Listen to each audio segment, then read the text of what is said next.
सिया राम जय सिया राम जय सिया राम जय सिया राम जय सिया राम जय सिया राम। सुनाऊं तात, यही कारण आया हूं जिस कारण से मैं आया था।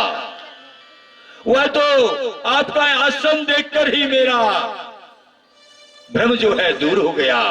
अब तो आप भगवान श्री राम की जो पुण्य कथा है वह कथा मुझे सुनाइए। दूर हो गया, भ्रम दूर हो गया। आगे चलते कथा में भागवत में अज्ञान, स्वर्ग जी कहते हैं सूजी महाराज, आपका ज्ञान जो है अंधकार नाश करने के लिए करोड़ों सूर्यों के समान रसायन रूपी अमृतमयी और सार गर्भित कथा सुनाइए। भक्ति ज्ञान और वैराग्य से प्राप्त होने वाले महान विवेक की कथा जो है, उनकी बुद्धि किस प्रकार होती है वह हम सुनना चाहते हैं। सूजी महाराज के सौनक जी, आपके हृदय में भगवान के प्रति अनन्य प्रेम है, इसलिए मैं आपको वह कथा सुनाता हूं जो कि देवताओं के लिए बड़ी दुर्लभ कथा है। वह कथा संत शिरोमणि आचार्य सुखदेव जी महाराज ने राजा परीक्षित को सुनाई थी। वह कथा जो है ब्रह्मा जी को साक्षात नारायण ने 4 श्लोकों में बताया था और राजा परीक्षित की मुक्ति को देख करके ब्रह्मा जी को भी बड़े आश्चर्य हुआ था। उन्होंने जाकर सत्यलोक में जाकर के सभी शास्त्रों को तराजू पर रखा और एक तरफ श्रीमद् भागवत महापुराण को रखा, तो पल्ला भारी पड़ गया था। देवताओं के लिए बड़ी दुर्लभ कथा जो है, स्वर्ग जी कहते हैं सूची सांसारिक प्रपंच से मुक्त होने के लिए सदा विचरने वाले नारद जी 20 सनकादियों के सहयोग से कैसे कैसे उन्होंने भक्ति ज्ञान वैराग्य के लिए कथा को श्रवण किया था। सूर्य जी कहते ऋषियों, अब मैं तुम्हें भक्ति पूर्वक वह कथा सुनाता हूं जिन्होंने नारद जी को देखा। नारद जी को बहुत उदास देख करके, एक दिन की बात है, नारद जी बड़े उदास में मन से चले जा रहे थे, बहुत ही जल्दी में जा रहे थे। जैसे किसी आदमी का कोई सामान खो जाए, वह उदास होकर के चिंता में डूबा रहता था। इस प्रकार से नारद जी दौड़े दौड़े चले रहे थे। सनकादि ऋषियों ने पूछा कि नारद जी, इतनी उदासी का कारण क्या है? आप तो कभी उदास रहते नहीं हैं। आपकी उदासी का कारण मैं जानना चाहता हूं। नारद जी कहते सनकादियों से, तू पृथ्वी या तो ज्ञात्वा सर्वोत्तम मिति पुष्करम च प्रयागम च काशीं गोदावरी तथा हरि क्षेत्रम कुरुक्षेत्रम श्रीरंग सेतु बंधनम एवमाद सुतीर्थेषु ब्रह्मवाणेन स्थितः। नारद जी कहते हैं चिरंजीवियों, मैं पृथ्वी को मित्रों को सर्वोत्तम लोक समझ के गया था।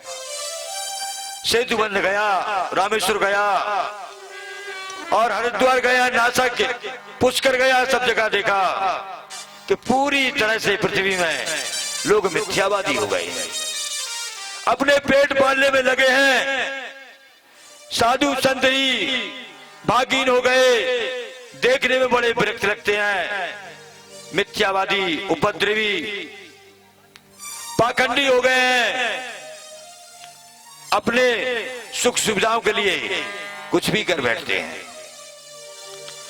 तो हे मुनीश्वरों, मैं सब जगह गया, देखते देखते कलयुग के दोषों को देखता हुआ यमुना जी के तट पर जब मैं पहुंचा, यमुना जी के तट पर जब मैं पहुंचा तो मैंने क्या देखा युवती जो है खड़ी हुई है और उसके सामने दो वृद्ध पुरुष पड़े हुए हैं। बहुत सी स्त्रियां पंखा डोला रही हैं। वह स्त्री युवती ने मुझे देखकर हाथ जोड़ करके कहती है कि भो भो साधो क्षणम तिष्ठ में सच्चिदाम पीना दर्शन में तब लोकस्य में सर्वदा परम परम। युवती ने कहा, हे महात्मा जी, एक क्षण के लिए आप मेरे समीप रुक जाइए, मेरी चिंता को दूर करिए। आपका दर्शन तो संसार के पापों को नष्ट करने वाला है।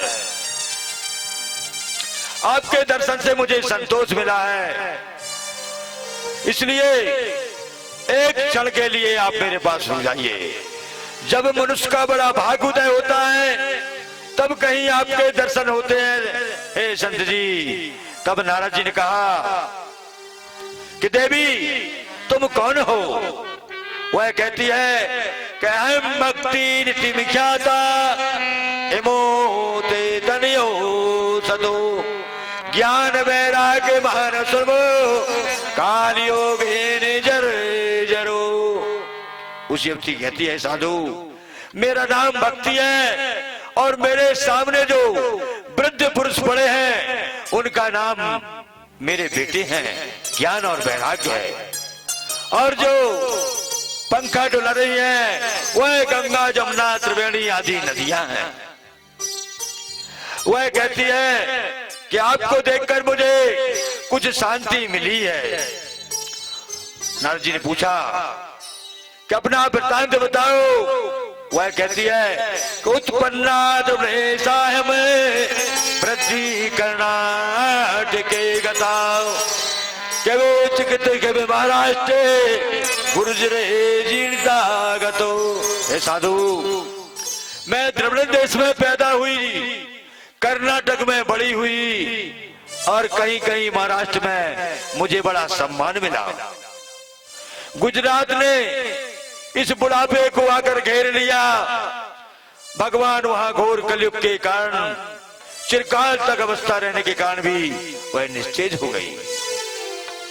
वृंदावन में पुनः प्राप्य में नवीन विश्रूपणी जाता युवती सम्य प्रेम रूपा तुषा प्रथम। हे साधु, जब मैं वृंदावन आई तो पुनः मैं नवती हो गई और मेरे जो पुत्र हैं वह वृद्धावस्था को चले गए। नारद जी कहते, देवी तुम सावधान होकर सुनो, यह दारुण कलयुग है। इस कारण से सदाचार योग मार्ग जो है सब बंद हो गए हैं, पाखंडी हो गए हैं। फिर भी मैं तुम्हारे पुत्रों के लिए कुछ करता हूं। नारद जी ने जितने भी प्रयास थे वह प्रयास किए करके देखे, लेकिन कुछ नहीं हुआ। भक्ति से पूछा नारद जी ने, कहे प्रभु, हे साधु, आपके दर्शन मात्र से लोगों का कल्याण हो जाता है। उसी समय आकाशवाणी होती है कि सत्कर्म करो, सत्कर्म करो। नारद जी ने जैसे ही आकाशवाणी सुनी और वहां से आगे बढ़ते हैं, कौन सा सत्कर्म करूं ऐसा मन में विचार करके और उदासी चेहरे में चले जा रहे हैं। सनकादियों जी से संपर्क हो गया। सनकादियों ने पूछा तो नारद जी ने बताया कि कोई उपाय बताइए जिसके कारण से, जिसके करने से ज्ञान वैराग्य का कष्ट दूर हो जाए। बुद्धिमान तो वही होता है जो वर्षा आदि से उत्पन्न अन्न फल आदि होते हैं, पृथ्वी से उत्पन्न होने वाले स्वर्ण रत्न हैं, जो अकस्मात प्राप्त हो जाते हैं ऐसा समझकर और अपना प्रारब्ध के अनुसार उनका भोग करे। भगवान श्री राम ने स्वयं कहा है, संतुषदास जी रामायण में बिल्कुल सरल भाषा में लिखते हैं कि परे ते सर से धर्म नहीं पाई, पर पीड़ा तब नहीं अजमाई। जय सिया राम, जय जय सिया राम, जय सिया राम, जय जय सिया राम। सकल वेद पुराण कर कयऊ नाथ दानई गोविंद। जय सिया राम, जय जय सिया राम, जय सिया राम, जय जय सिया राम। मनर शरीर धो परिवीरा करई ते तई भाव वीरा। जय सिया राम, जय जय सिया राम, जय सिया राम, जय जय सिया राम। करई मोह बस नर अजनाला, स्वागत रथ पर लोक सहारा। जय सिया राम, जय जय सिया राम, जय सिया राम, जय जय सिया राम। आतुना हुतात माया कृतय, गुण अरु दोष हरि।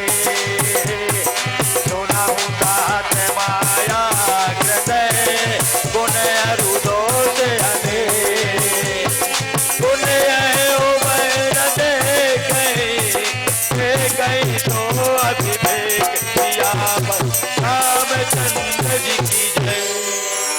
भगवान श्री राम ने कहा है कि परोपकार के समान कोई धर्म नहीं है। कथा आगे ले चलते हैं तो नारद जी का संपर्क जैसा ही सनकादि ऋषियों से होता है, सनकादि ऋषियों से।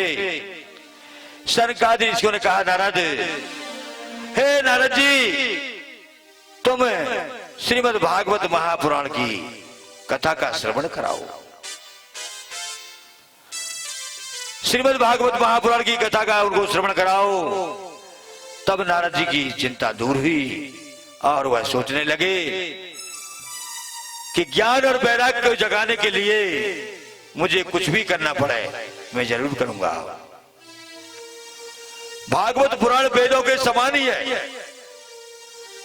श्री वेदव्यासी ने इसे भक्ति, ज्ञान और वैराग्य की स्थापना के लिए स्थापित किया है। उनका शोक दूर करने के लिए भक्ति का नारद जी ने सनकादि ऋषि कथा का श्रवण किया। सनकादि ऋषि कहते हैं कि भागवत की कथा सुनने मात्र से ही तीनों पुराण तरण हो जाएंगे। नारद जी ने जैसे ही सुना, नारद जी कहते हैं कि भागवत की कथा तो ज्ञान वैराग्य ने अचेत अवस्था में सुनी, लेकिन सनकादि ऋषि कहते हैं कि नारद जी, यदि कोई मनुष्य जिंदगी भर पाप करता रहे और मरने के उपरांत वह यदि भूत योनि में चला जाए और एकाग्रचित्त होकर के यदि भागवत महापुराण की कथा उसने श्रवण कर ली तो उसको भी उद्धार हो जाता है, वह भी मोक्ष को प्राप्त हो जाता है। नारद जी ने कहा सनकादियों से, क्या यह बात मेरी समझ में नहीं आई कि आप कहते हैं कि ना मनुष्य जो है जिंदगी भर पाप करता रहे और करते करते यदि वह भूत योनि में चला जाए तो मरने के बाद श्रीमद् भागवत महापुराण की कथा का श्रवण करने से उसका उद्धार कैसे होता है, मैं विस्तार से सुनना चाहता हूं। सनकादि जी कहते हैं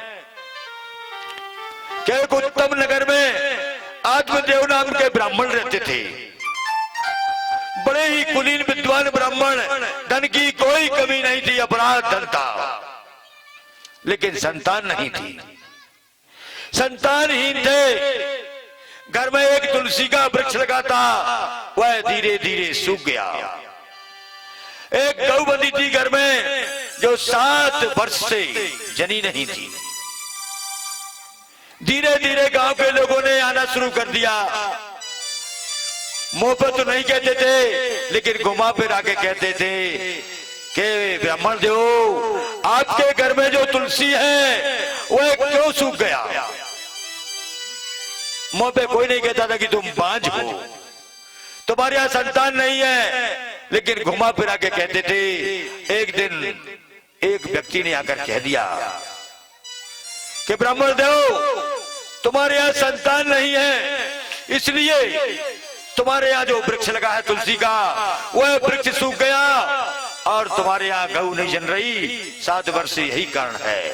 आज देव जी के मन में बड़ी गिलानी हुई, बड़ा दुख हुआ, रोने लगे रात्रि में रोते रोते, और सुबह जो है मन बना लिया जंगल जाने का। बड़ी सुंदर पत्नी थी जिसका नाम था धुंधली देवी। धुंधली देवी पति की बड़ी सेवा करती थी, लेकिन कर्कश वाणी बोलती थी। जैसा ही पतिदेव पूजा पाठ को जाएं, मोहल्ला पड़ोस की स्त्रियों को इकट्ठा करके पंचायत करती रहती थी, बैठी रहती थी। देखने में बड़ी सुंदर लगती थी, लेकिन कड़वे वचन बोलती थी। आत्मदेव जी को बड़ी गिलानी हुई। आत्मदेव जी जो है जंगल की ओर चले गए। चलते चलते चलते एक सरोवर के किनारे जाकर बैठ गए।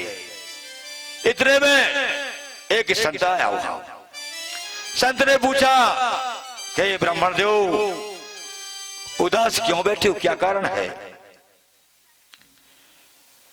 आत्मदेव जी कहते हैं कि संत जी, आपके दर्शन से मुझे बड़ा आनंद प्राप्त हुआ। मेरे यहाँ संतान नहीं है, और लोग कहते हैं कि संत के दर्शन से संतों के पास कुछ ना कुछ होता है। आपके दर्शन से निश्चय ही संतान होगी, आप कुछ मुझे फल दीजिए। संत ने समझाया कि देखो ब्राह्मण देव, यदि तुम्हारे यहाँ पुत्र नहीं है तो लोग यही कहेंगे कि भैया पुत्र नहीं है, बांझ है। सुन लेना, यदि पुत्र पैदा हुआ और 1-2 साल का होकर मर गया तो 2-4 साल रो लेना, 2-4 साल रोना पड़ेगा, रो लेना। लेकिन यदि पुत्र पैदा होके नालायक निकल गया तो जिंदगी भर रुलाएगा। इसलिए क्यों आशा करते हो पुत्र के लिए? बहुत समझाया संत जी ने, लेकिन ब्राह्मण देव नहीं माने। कहने लगे, संत जी, यदि मुझे पुत्र प्राप्ति का वरदान आपने नहीं दिया तो आपके समक्ष ही मैं अपने प्राणों को गवा दूंगा। संत जी ने विचार किया कि बड़ा हठीला ब्राह्मण है। संत जी ने एक फल दिया, इस फल को ले जाके अपनी पत्नी को खिला देना। इस फल के खाने से निश्चय ही संतान होगी। ब्राह्मण देव बड़े प्रसन्न हुए। उस फल को लेकर के घर में आए, अपनी पत्नी से कहा, धुंधली देवी से, कि इस फल को खा लेना, इस फल के खाने से अवश्य संतान होगी। ऐसा संत जी ने कहा है। जैसा ही धुंधली ने सुना, ब्राह्मण देव पूजा पाठ के लिए चले गए। वह अपनी सहेली के पास में जाती है, बड़ी रोना रोती है।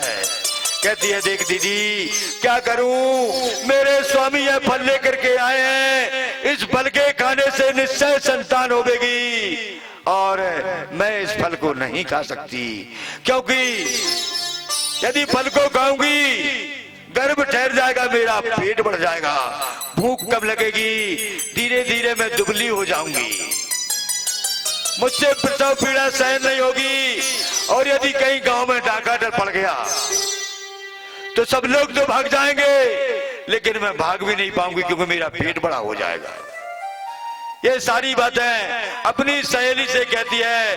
सहेली ने कहा, भैया देखो ऐसा है, तुम्हारे यहाँ संतान नहीं है, कहते हैं कि जिसके यहाँ खाने को नहीं है वह संतान का ढेर लगा है, और जहाँ खाने को अन्न गजा है वह संतान नहीं है। उसी की बड़ी बहन के यहाँ 8 बच्चे थे, 9वां होने वाला। 9वें घर में आया था, अपनी बहन से कहा, बहन ने कहा, देख दीदी, तेरे जीजाजी बड़े लोभी हैं, 8 बच्चे पहले से हैं। तू एक काम कर, फल को मत खा। मेरे यहाँ जब संतान होगी, यदि बालक हो गया तो मैं तुझे दे दूंगी, तू बच्चे के बदले में धन दे देना। दोनों की सलाह हो गई।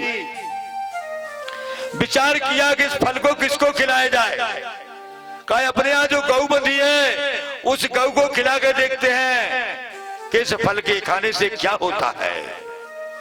वह फल जो है गऊ को खिला दिया। धीरे धीरे समय बीता। विद्वान ब्राह्मण आत्मदेव जी बड़े ही भोले भाले थे, कुछ समझे नहीं। धीरे धीरे समय बीता। 9वें महीना में उसकी बहन के यहाँ जो बालक हुआ, वह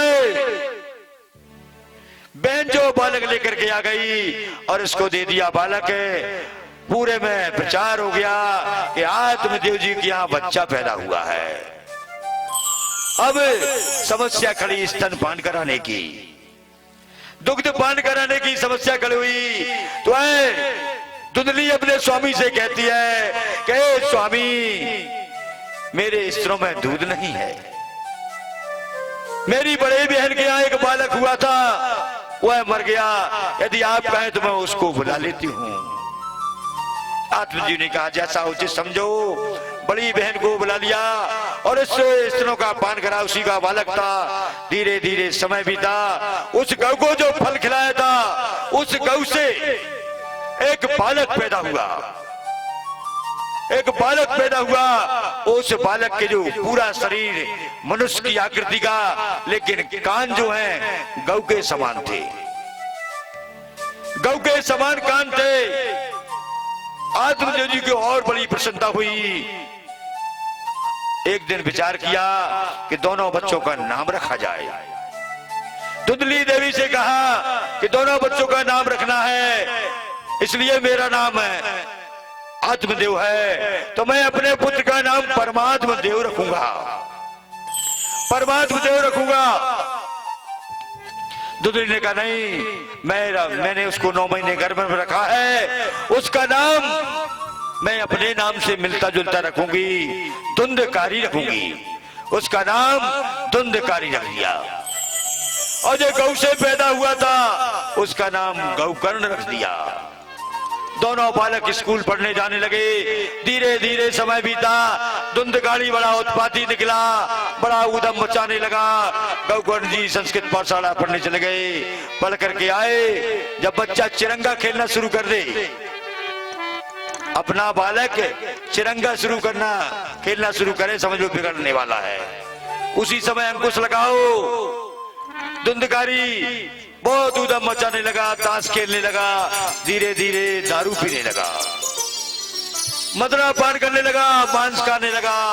आत्मदेव जी की बड़ा दुख हुआ कि मेरा स्वर्ग जैसा मंदिर को इसने नरक बना दिया।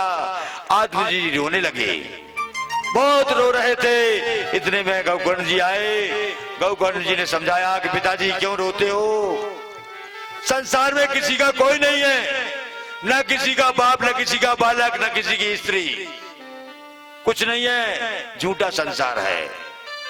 इसलिए तुम तो निकल जाओ वन में और भगवान का भजन करो, जाप करो कि ओम नमो भगवते वासुदेवाय, ओम नमो भगवते वासुदेवाय, ओम नमो भगवते वासुदेवाय, ओम नमो भगवते वासुदेवाय, वासुदेवाय मेरो नंदे नंदनायो, वासुदेवाय मेरो नंदे नंदनायो, वासुदेवाय मेरो नंदे नंदनायो, वासुदेवाय मेरो नंदे नंदनायो, ओम नमो भगवते वासुदेवाय, ओम नमो भगवते वासुदेवाय, ओम नमो भगवते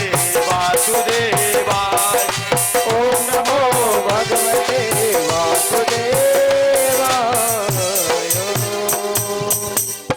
आत्मजो जी हैं वन की ओर चले गए, प्राण पखेरु उड़ गए।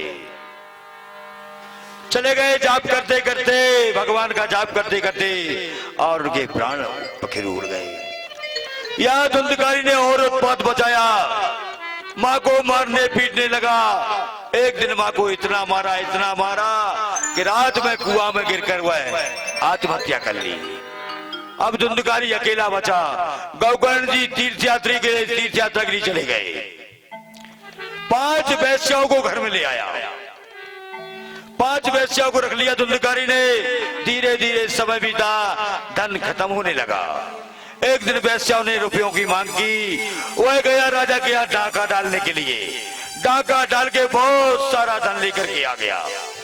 जैसा ही धन लेकर के आया, उन 5 वैश्याओं ने सोचा क्या चोरी करने लगा, यदि किसी दिन पकड़ा गया तो इसके साथ में हमको भी सजा मिलेगी। 5 ने विचार किया क्यों ना इसको मार के गला दिया जाए। फांसी का फंदा बनाया, लेकिन बनाते नहीं बना। फांसी का फंदा बनाया, धुंधकारी सो रहा था। उसी समय फांसी का फंदा गले में डाला और नाट के उस तरफ रस्सी फेंक दी। 5 वेश्याएं लटक गई उस रस्सी से। धुंधकारी पलंग पे से ऊपर चला गया, लेकिन फंदा नहीं सरका, मरा नहीं। 5 वेश्याएं घबरा गई कि अब यदि इसको छोड़ते हैं तो यह हमको नहीं छोड़ेगा, क्या करना चाहिए। धीरे से एक को कहा एक नीचे उतरो। धुंधकारी थोड़ा नीचे आया। फंदा तो लगा ही है गले में, लेकिन सर का नहीं है, मरा नहीं है। धीरे धीरे दूसरी उतरी नीचे। धुंधकारी और नीचे गया। दोनों पैर कस दिए। जो दोनों नीचे आ गई थी, दोनों ने पैर कस दिए। तीसरी कूदी, धुंधकारी और नीचे आया। धुंधकारी के दोनों हाथ पीछे कस दिए। पूरा पलंग पे लेटा के और रस्सी से बांध दिया धुंधकारी को। रस्सी से बांधकर अंगारे जलाए और अंगारे मुंह में भर दिए, आंखों में रख दिए, नाकों में भर दिए। धुंधकारी ऊपर चला गया, मर गया और प्रेत योनि में चला गया। भूत बन गया वो धुंधकारी। धुंधकारी के कहानी है, श्रीमद् भागवत महापुराण की कथा चली है। धुंधकारी ब्राह्मण जो है प्रेत योनि में चला गया। गौकर्ण जी जब वहां से लौटे, उनको पता लगा गया जी में तो धुंधकारी की श्राद्ध की। वापस आए घर में गौकर्ण जी, और गौकर्ण जी ने आकर के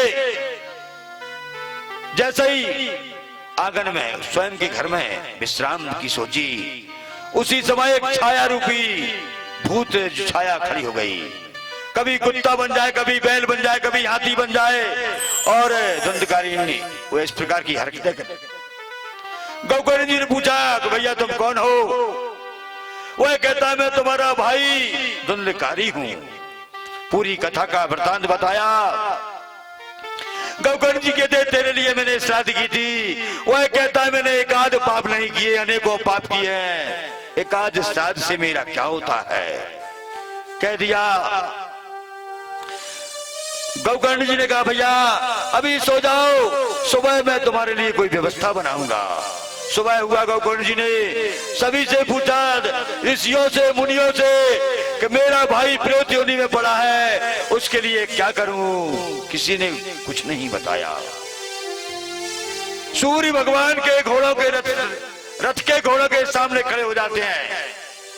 गौकर्ण जी, सूर्य भगवान ने कहा गौकर्ण क्या बात है। गौकर्ण जी ने बताया कि हे सूर्यनारायण भगवान, मेरा भाई प्रेत योनि में पड़ा है, उसके मोक्ष के लिए कोई उपाय बताएं। सूर्य भगवान कहते हैं गौकर्ण श्रीमद् भागवत महापुराण सप्तदिवसीय का कथा का श्रवण कराओ, उससे उसका उद्धार हो जाएगा।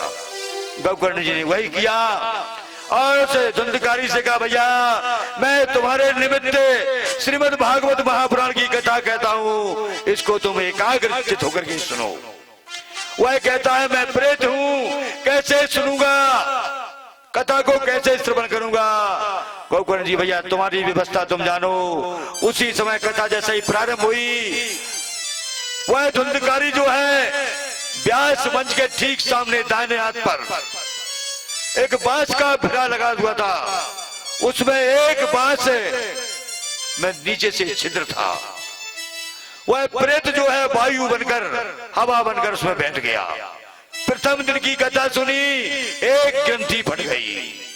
दूसरे दिन की सुनी, दूसरी, तीसरी, चौथी, पांचवी, सातवें दिन जैसे ही कथा हुई, सातवीं ग्रंथि फट गई। उसमें से एक दिव्य पुरुष उत्पन्न हो गया। जैसे ही दिव्य पुरुष उत्पन्न हुआ, उसी समय भगवान का विमान पार्षद लेकर के आ गए। कहा भैया, गोकर्ण जी ने पूछा भैया इसको कहां ले जा रहे हो? वह कहते हैं इन्होंने कथा सुनी है, कथा सुनी है श्रीमद् भागवत महापुराण, इसलिए भगवान ने विमान भेजा है लेने के लिए। विमान भेजा है। गोकर्ण जी ने कहा भैया कथा तो सभी ने सुनी है, सबके लिए विमान क्यों नहीं आया? केवल उस भूत के लिए विमान क्यों आया? तो भगवान के पार्षद कहते हैं कि गोकर्ण जी उसने एकाग्रचित होकर के केवल कथा सुनी है। सभी लोगों ने कथा नहीं सुनी कि श्रोता तीन प्रकार के होते हैं। एक श्रोता जो कथा को ध्यान लगाकर सुनते हैं, दूसरे श्रोता जो कतर कतर आपस में बातें करते रहते हैं और कथा भी सुनते रहते हैं, उनको कहा जाता है श्रोता। और तीसरे होते हैं श्रोता, जो अच्छा सो रहा है, बढ़िया फर्स्ट क्लास है, जैसा ही जय बोली कि बोलिए राधा कृष्ण भगवान की जय, नींद खुल गई। भैया कथा कैसी लगी? बोले बहुत अच्छी लगी। तो गोकर्ण जी ने कहा कि भैया सभी ने कथा सुनी। पार्षदों ने कहा यदि तुम पुनः कथा करो और श्रोता यदि एकाग्रचित होकर के कथा का श्रवण करेंगे, निश्चय ही उनके लिए विमान आएगा। श्रावण के महीना में नवमी की तिथि से गोकर्ण जी ने पुनः श्रीमद् भागवत महापुराण की कथा की। सारे श्रोता ने कथा सुनी। सातवें दिन साक्षात नारायण परब्रह्म परमात्मा जो है, कौन है परब्रह्म? परब्रह्म किसे कहते हैं? कि बिन पगे चले सुने बिन गाना, करे बिन करम करे विधि नाना। जय सिया राम, जय जय सिया राम, जय सिया राम, जय जय सिया राम। आनंद रहित सकल रस भोगी, बिन वाणी भगता बल योगी। जय सिया राम, जय जय सिया राम, जय सिया राम, जय जय सिया राम। ऐसा परब्रह्म साक्षात नारायण विमान लेकर के आया और सभी श्रोता को बिठाला विमान में, और गोकर्ण जी सहित बैकुंठ को ले गए। तो श्रीमद् भागवत महापुराण की कथा भक्ति, ज्ञान और वैराग्य तीनों सुन रहे थे। जैसे ही कथा पूर्ण हुई, भक्ति अपने रूप में आ गई, ज्ञान वैराग्य का बुढ़ापा दूर हो गया और भगवान का भजन करने लगे कि रघुपति राघव राजा पति के पावन सीताराम। रघुपति राघव राजा राम, पति के पावन सीताराम। रघुपति राघव राजा पति के पावन सीताराम। रघुपति राघव राजा राम, पति के पावन सीताराम। पति के पावन सीताराम, पति के पावन सीताराम। पति के पावन सीताराम, पति के पावन सीताराम। रघुपति राजा पति के पावन सीताराम। रघुपति राघव राजा राम, पति के पावन सीताराम। रघुपति राघव राजा पति के पावन सीताराम। रघुपति राघव राजा राम, पति के पावन सीताराम। ईश्वर अल्लाह तेरे नाम, सबको सन्मति दे भगवान।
जय हो। कथा को यहीं विश्राम देते हैं।